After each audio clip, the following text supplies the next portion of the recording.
arbabil hijab wa khata anhu min sama'il aqli kulla hijabi min sahabil jahli hatta badat lahum sumusul ma'rifah ra'aw mukhaddaratiha munkashifah. Ashhadu an la ilaha illallah wahdahu la syarika lah wa ashhadu anna sayyidana wa nabiyyana Muhammadan abduhu wa rasuluh al-mab'usu rahmatan lil alamin. Allahumma salli wa sallim ala sayyidina wa habibina wa syafi'ina wa maulana Muhammadin wa ala alihi wa sahbihi ajma'in amma fa inna asdaqal hadisi kitabullah wa khairal hadi hadi sayyidina Muhammadin sallallahu alaihi wasallam wa syarral umuri muhdatsatuha wa kullu muhdatsatin bid'ah wa kullu bid'atin dhalalah wa kullu dhalalatin finnar. Wa bisanadil mutasili ilal imamil muallif rahimahullahu ta'ala wa adama nafa bihi wa bi'ulumihi fid daraini amin. Hadirin ma'asyiral muslimin wal muslimat jamaah salat zuhur Masjid Al-Muqarrabin, yang mudah-mudahan kita di siang hari ini selalu diberikan kemuliaan-kemuliaan di sisi Allah Subhanahu wa taala. Amin ya rabbal alamin. Hadirin yang dimuliakan Allah, siang ini kita sudah memasuki Al-Faslus Salis, fasal yang ketiga. Sebelumnya kita sudah bicara fasal yang pertama, wa min alamatil i'timadi 'alal amal nuqsanur raja' 'inda wujudiz zalal. Bahwa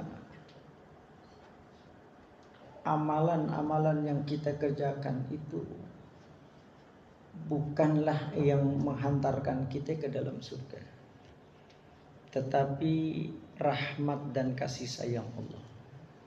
Intinya itu Syekh Ibnu Athaillah As-Sakandari.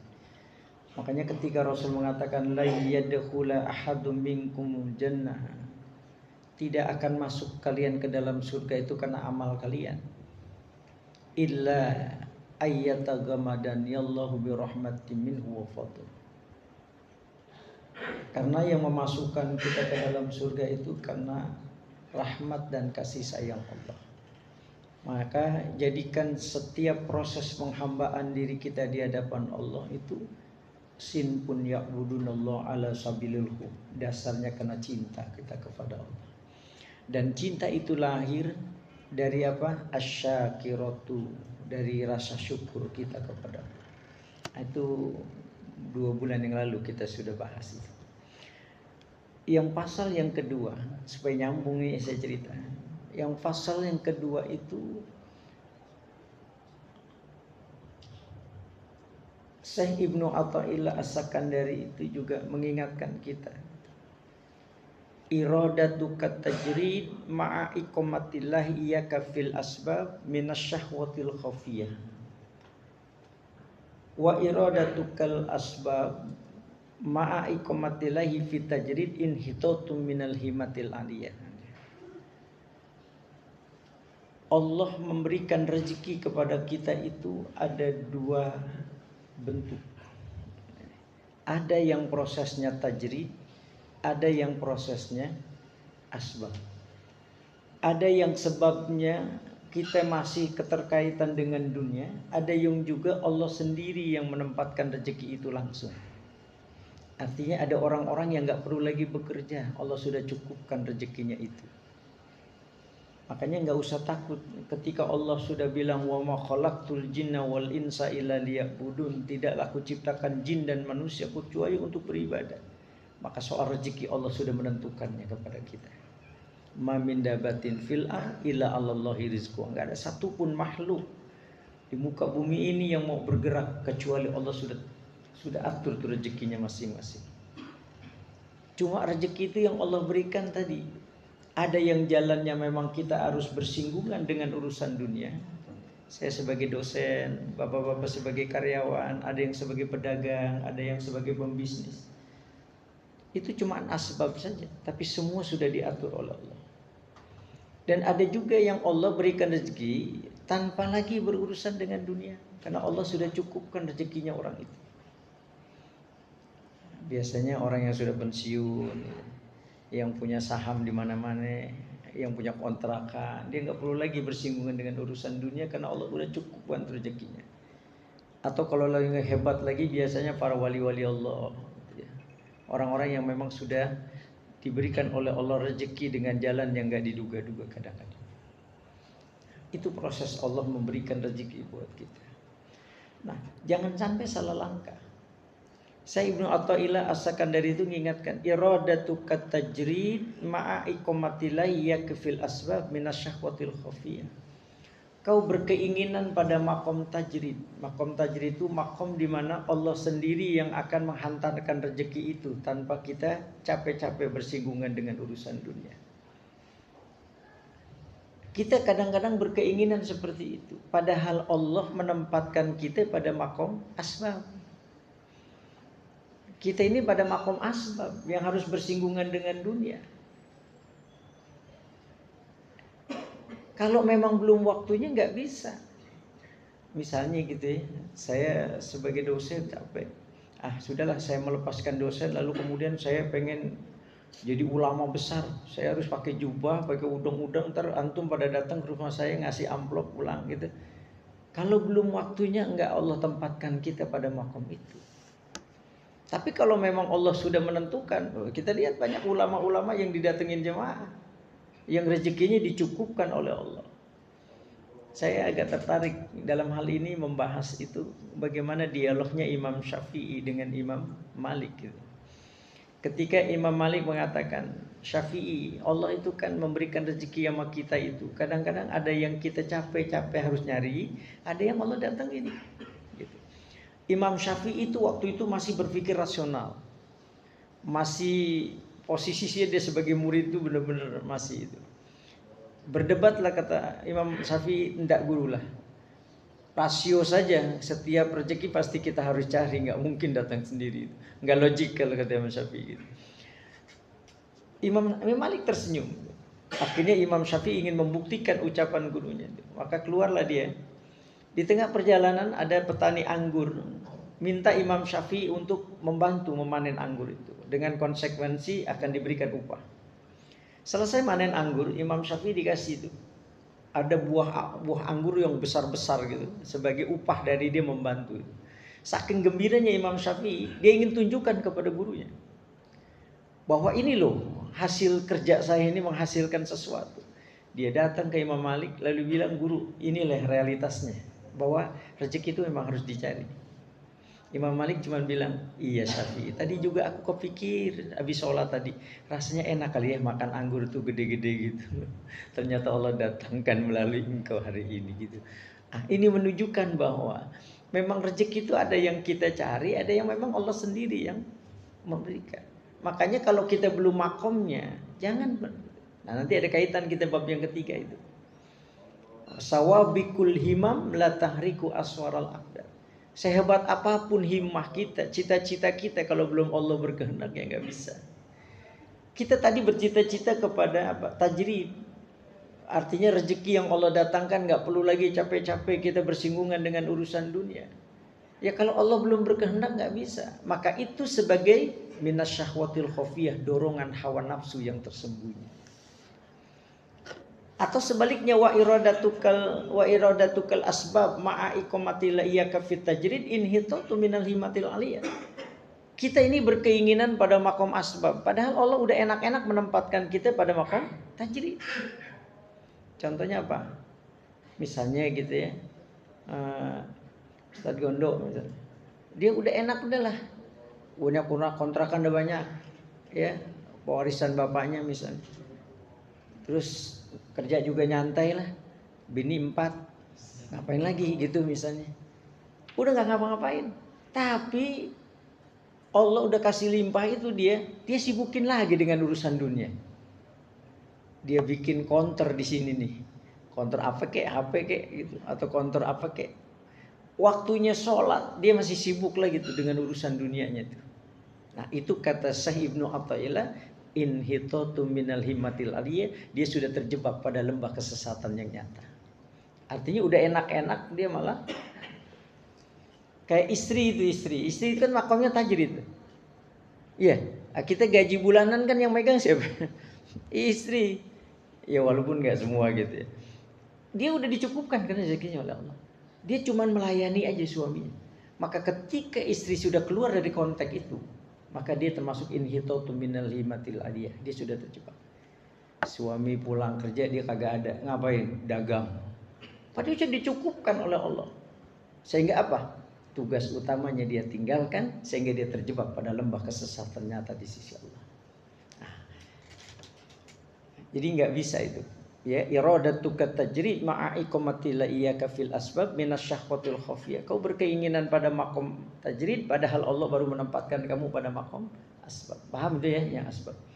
Nah, itu termasuk dorongan hawa nafsu. Begitu juga wa iradatukal asbab ma'a iqamati la iyyaka fit tajrid inhitatu minal himatil aliyah. Kita berkeinginan pada makom tajrid padahal Allah masih makom asbab, padahal Allah udah enak-enak menempatkan kita pada makom tajrid. Itu dorongan hawa nafsu yang tersembunyi. Nah, sekarang al-faslu tsalis, bab yang ketiga itu sawabikul himam la tahriku aswaral aqdar. Sehebat apapun himmah. Himmah itu apa sih? Himmah itu cita-cita, keinginan. Ya, azimah yang melekat dalam diri kita. Ada yang memang lemah, ada yang kuat. Gerak langkah manusia untuk mencapai sesuatu itu namanya sawab himam. Maka ada pepatah orang-orang alim itu himmatur rijal tahdimul jibal. Cita-cita seorang laki-laki itu adalah menghancurkan gunung, gitu. Keinginan yang kuat.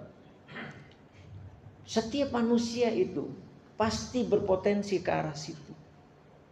Tapi ingat, keinginan yang kuat dalam diri kalian nggak akan mampu menembus tirai-tirai takdir Allah. Sehebat apapun cita-cita kita, kalau Allah belum berkehendak nggak bisa. Iya. Jadi semua ini adalah kehendak Allah. Semua itu Allah yang menentukan. Makanya saya pernah cerita mungkin barangkali. Kadang-kadang ada orang yang sering kali melenceng dari akidah.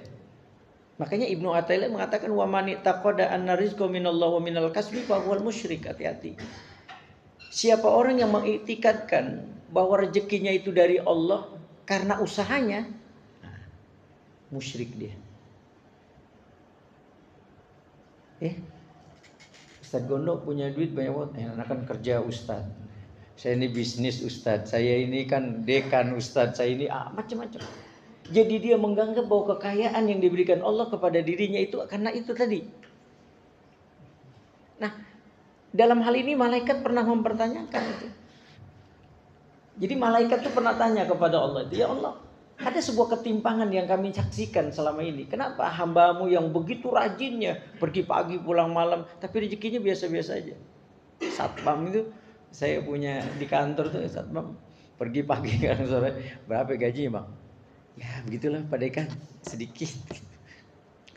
Tapi ada lagi kata malaikat orang yang biasa-biasa cuma duduk doang gitu, rezekinya berlimpah. Kan gitu ya. Ada orang yang kadang-kadang yang rajin cuma begini, yang enggak rajin cuma begini. Kesannya seolah-olah ada ketimpangan. Ke orang yang bekerja begitu luar biasa tapi kok dapatnya enggak sesuai dengan ekspektasinya, tapi sementara ada orang yang cuma duduk-duduk aja di kantor, rezekinya berlimpah. Allah menjawab malaikat ketika bertanya itu, wahai malaikat, sebenarnya aku ingin menjelaskan kepada mereka soal rezeki itu aku yang menentukan. Bukan karena itu tadi, bukan karena jabatan dia, bukan karena pekerjaan dia, bukan karena bisnis dia, bukan karena dia sebagai dekan atau sebagai dosen, bukan. Tapi aku yang berkehendak. Nah, itu maka diingatkan oleh Syekh Ibnu Athaillah, sawabikul himam la tahriku aswarul aqdam. Sehebat apapun himmah, cita-cita kita, kau pengen mendapatkan ini. Kalau Allah belum berkehendak nggak bisa. Makanya himmah itu, cita-cita itu kemudian terwujud itu dalam kasab, terwujud dalam doa, terwujud dalam tawajuh. Jadi keinginan tadi itu kan terefleksi dari sebuah usaha. Setiap manusia kan untuk mewujudkan cita-citanya kan pasti ada usaha. Nah, usaha itu jangan sampai kita melenceng dari akidah. Ya, tadi itu orang-orang yang meyakini apa istilahnya kan? Kata Syekh Ibnu Athaillah, wa may takida, siapa yang beritikad anna rizqa, bahwasanya rezekinya itu minallah, dari Allah, wa minal kasbi, dan karena usahanya, fahuwal musyrik, maka dia termasuk syirik kepada. Hati-hati ini. Nah, syirik itu kan ada macam-macam. Ada syirik yang disebut dengan syirkul akbar. Syirik akbar, ada syirkul asghar, ada syirik khafi. Syirik akbar ini yang di dalam Al-Qur'an Allah katakan innallaha la yaghfiru ayyushraka. Sesungguhnya Allah tidak akan mengampuni orang yang berbuat syirik, karena ini udah terlalu besar syiriknya itu. Nah, syirik akbar ini ada 3. Ada syirkun fi rububiyah, ada syirik dalam sifat rububiyahnya Allah. Rububiyah itu apa? Allah yang ngasih rezeki, Allah yang memberikan kita kehidupan. Kita berkeyakinan bahwa kita ini diberikan rezeki selain daripada Allah. Nah, itu tadi. Kita ini diberikan kesuksesan karena ya mungkin kita suka punya kekuatan yang kita yakini yang memberikan kita menjadi orang begini gitu. Itu nggak boleh. Itu termasuk syirkul akbar itu. Karena dia masuk dalam kategori syirkun fi rububiyah, meyakini bahwa dia diberikan rezeki pada selain daripada Allah. Kayak tadi itu, wa man taqada anna rizqahu minallah minal kasbi, dia merasa bahwa usahanya, bisnisnya, dagangannya yang menghantarkan dia diberikan rezeki oleh Allah. Itu nggak boleh. Paham tuh ya? Nah, ini harus dirubah. Jadi syirkun fi rububiyah. Ada syirkun fi uluhiyah, yang seharusnya Allah yang harus disembah, Allah yang harus dipertuhankan, tapi kemudian dia melenceng dari akidah. Dia pertuhankan selain Allah. Siapa? Ada orang yang menjadikan kuburan, ya kan? Ada yang patung, macam-macam. Itu syirik kecil, syirik besar. Orang kan ada di zaman Quraisy itu kan yang menyembah patung, menyembah berhala dan sebagainya. Itu namanya syirkun fil uluhiyah. Menempatkan selain daripada Allah sebagai sesembahan buat mereka. Enggak boleh itu. Itu syirik. Nah, yang ketiga ada syirkun fi sifat wal asma. Meyakini ada perbuatan-perbuatan, sifat-sifat selain daripada Allah Subhanahu wa taala. Enggak boleh itu kita bilang, oh Ustaz Gondo ini dia tahu loh ngeramal kita, itu kita gitu. Itu meyakini bahwa ada sifat-sifat Allah yang dimiliki oleh selain daripada Allah, dan itu kita yakini, maka itu termasuk syirkul akbar. Ini nggak boleh itu, ya. Kita kan kadang-kadang masih aja percaya sama dukun-dukun gitu ya. Oh, itu jago loh, itu wah karena kemarin tuh karena gitu, itu nggak boleh. Nah, ini termasuk kategori syirkul akbar nih. Ya, jadi hati-hati, kasab itu bisa tuh. Ya, usaha-usaha yang kita kemudian melenceng dari akidah bisa menyebabkan syirkul asghar. Kemudian ada syirkul asghar, syirik yang kecil. Nah, itu yang Rasulullah juga takutkan itu. Inna akhwafa ma akhafu ala ummati asyirkul asghar. Sesungguhnya yang aku khawatirkan menimpa pada umatku kemudian hari itu, mereka melakukan syirik kecil. Dipertanyakan oleh sahabat, masyirkul asghar ya Rasulullah? Arya. Ada tendensi ketika kita berbuat, orang kita provokasi supaya dia menyanjung kita. Orang kita berkeinginan supaya dia mengapresiasi apa yang kita sudah lakukan. Kita sedekah, orang menuntut, kita tuntut supaya dia menyanjung kita ini orang ahli sedekah gitu. Maka hati-hati ini termasuk bagian dari syirik gitu. Makanya saya baca itu di dalam satu hadis Bukhari. Itu ada seorang ulama besar, namanya Sufayya al-Asbahi.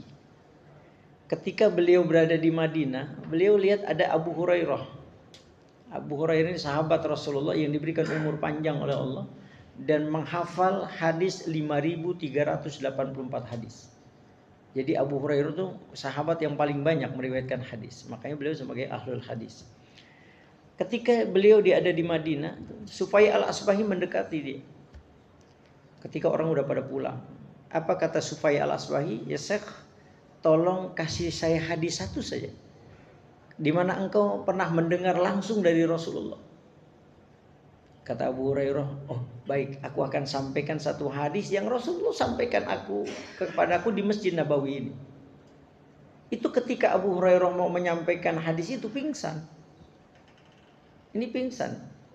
Kita bisa membayangkan betapa dahsyatnya hadis yang akan dibaca Abu Hurairah sampai dia betul-betul merasakan satu kekhawatiran terhadap dirinya.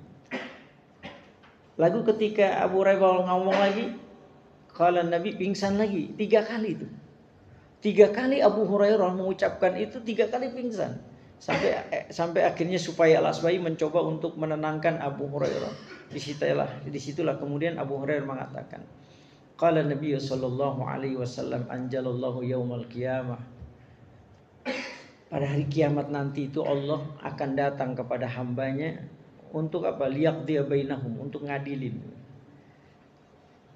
Nah, dipanggil oleh Allah 3 orang. Masing-masing mewakili. Yang pertama ada yang ahlul Quran, kemudian ada ahlus sadaqah, yang kemudian ada ahlus sabilillah. 3 orang ini yang mewakili dipanggil. Lalu kemudian Allah tanya, u'allimuka Quran, aku ajarkan kamu Quran ala Nabi sallallahu alaihi wasallam, melalui Nabi Muhammad sallallahu alaihi wasallam. Apa yang kamu lakukan dengan Quran itu? Lalu orang ini bilang, aku baca Quran siang dan malam ya Allah. Aku baca Quran di saat sholat ya Allah. Allah bilang apa? Kadzabta, kamu berdusta. Itu orang-orang malaikat itu ketika Allah bilang kadzabta, itu malaikat sampai bergemuruh mengatakan kadzabta, engkau berdusta. Iya, kamu baca Quran di dunia, tapi kamu menginginkan bacaanmu itu diapresiasi oleh orang. Kamu jadi imam dengan suara indah, dibaca lama-lama supaya orang membanggakan bacaanmu sehingga kau merasa menikmati pujian itu. Dipanggil lagi yang ahli sedekah. Aku berikan kau rezeki berlimpah sehingga kau tidak membutuhkan pada yang lain. Bima fa'alta, apa yang kau lakukan? Aku bersedekah ya Allah. Aku sumbang, aku macam-macam, aku silaturahim dengan rezeki itu. Allah bilang kadzabta, kau berdusta. Malaikat bergemuruh mengatakan kadzabta, kau berdusta. Kamu memang bersedekah, tapi kau berniat supaya sedekahmu itu diapresiasi. Kau dipuji dan kau merasa senang dengan pujian itu. Lalu kemudian yang ahlu sabilillah itu panggil, kamu berperang di jalanku. Untuk apa? Wah, izzatul Islam ya Allah. Itu orang-orang yang demo di Monas itu nanti begitu. Saya untuk demo itu ini untuk izzatul Islam ya Allah. Kadzabta, kau berdusta. Kamu itu dulu demo supaya pengen masuk TV kan, Metro TV. Kamu tuh dulu berjuang supaya apa? Supaya kamu disebut sebagai pahlawan, orang yang hebat kata Allah. Berdusta. Apa yang membuat risaunya Abu Hurairah? Kata Allah,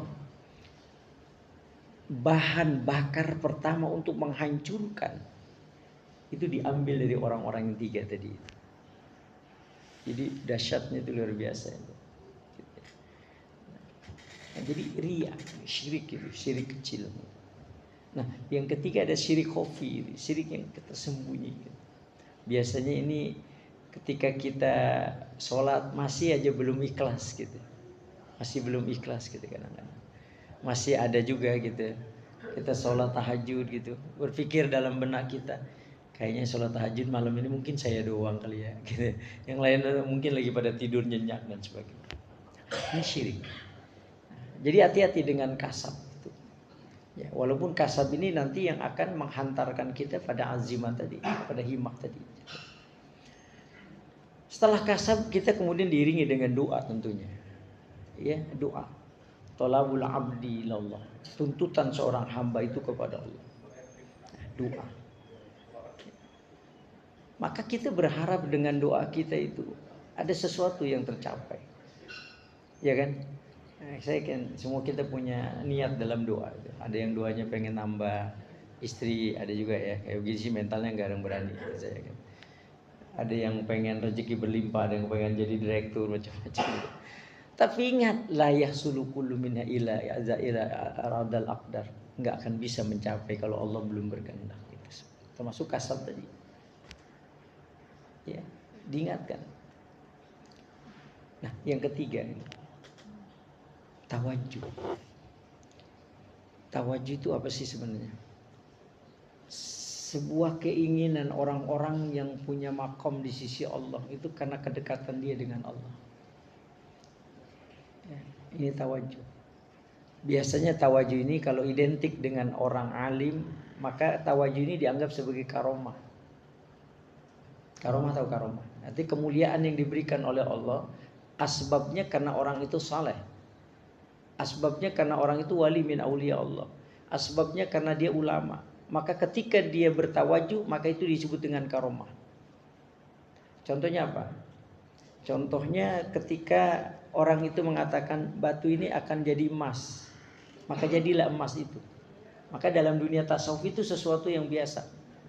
Ya, kadang tongkat bisa jadi ular. Tapi kalau itu dilakukan oleh orang yang fasik, maka itu yang disebut dengan sihir. Ya, kekuatan yang keluar dari orang-orang fasik, maka itu termasuk dengan sihir. Atau bahasa kita istidraj. Istidraj itu kelebihan yang diberikan oleh Allah kepada orang-orang yang bukan karena disebabkan karena dia kealiman, ya bukan, tapi karena kefasikannya dia. Makanya kita jangan bangga dulu kalau kita dikasih kekayaan oleh Allah, kalau kekayaan itu menjauhkan kita dari Allah. Bisa jadi itu istidraj. Diberikan kita kekayaan oleh Allah tapi dalam bentuk kehinaan, di mana kita akhirnya jauh dari Allah Subhanahu wa taala. Itu ciri-cirinya tuh. Kalau ada orang yang diberikan harta berlebih lalu kemudian dia jauh dari Allah, tidak pernah dekat dengan Allah, maka hartanya itu sebagai istidraj. Kehinaan yang diberikan oleh Allah dengan asbab itu. Hati-hati. Nah, ingat, sawabikul himam la tahriku aswarul aqdar. Jadi tawajuh yang dilakukan oleh orang-orang alim yang berupa karomah, kalau memang Allah belum berkehendak ya nggak bisa. Kalau dia bilang ini batu jadi emas, jadi nggak bisa kalau Allah belum berkehendak. Dia posok aja itu batu, ya kalau nggak bisa ya nggak bisa. Maka semuanya itu kembali kepada, termasuk orang yang fasik tadi dengan sihirnya, kalau memang Allah belum berkehendak ya nggak bisa. Nah, itulah yang kita harus yakini. Ya, maka wa ma asabaka min musibatin fabima kasabat aydikum. Kemudian wa ma tasauna illa biidznillah. Jadi apa yang dikehendaki manusia itu semuanya dengan izin Allah. Nah, itulah supaya kita sadar bahwa apapun yang terjadi dalam kehidupan ini semuanya karena kehendak Allah Subhanahu wa taala. Manusia hanya bisa merencanakan, Allah lah yang menentukan apa yang terjadi dalam kehidupan kita. Nah, ini yang dinasihati oleh Syekh Ibnu Athaillah, agar kita harus betul-betul memiliki keyakinan bahwa semua itu Allah mutlak yang mengatur hidup dan kehidupan kita. Ya, saya kira itu barangkali. Saya mohon maaf, kondisi saya lagi, lambung saya lagi kurang nyaman. Ya, saya mohon maaf lahir batin. Insyaallah bulan depan kita akan bicara tentang makalah yang keempat. Mungkin insyaallah akan nyambung lebih asik lagi. Ya. Terima kasih sekali lagi, mohon maaf lahir dan batin. Wallahul muwaffiq ila aqwamit thoriq. Wassalamualaikum warahmatullahi wabarakatuh. Ada yang mau nanya ya? Saya agak buru-buru nih kebetulan. Ditunggu di Pondok Indah. Enggak apa-apa ya. Next time aja deh. Kalau mau nanya bisa di WA sih sebenarnya. Di WA supaya lebih apa? Saya pun jawabannya lebih nanti bisa saya telepon maksud. Ya, mohon maaf.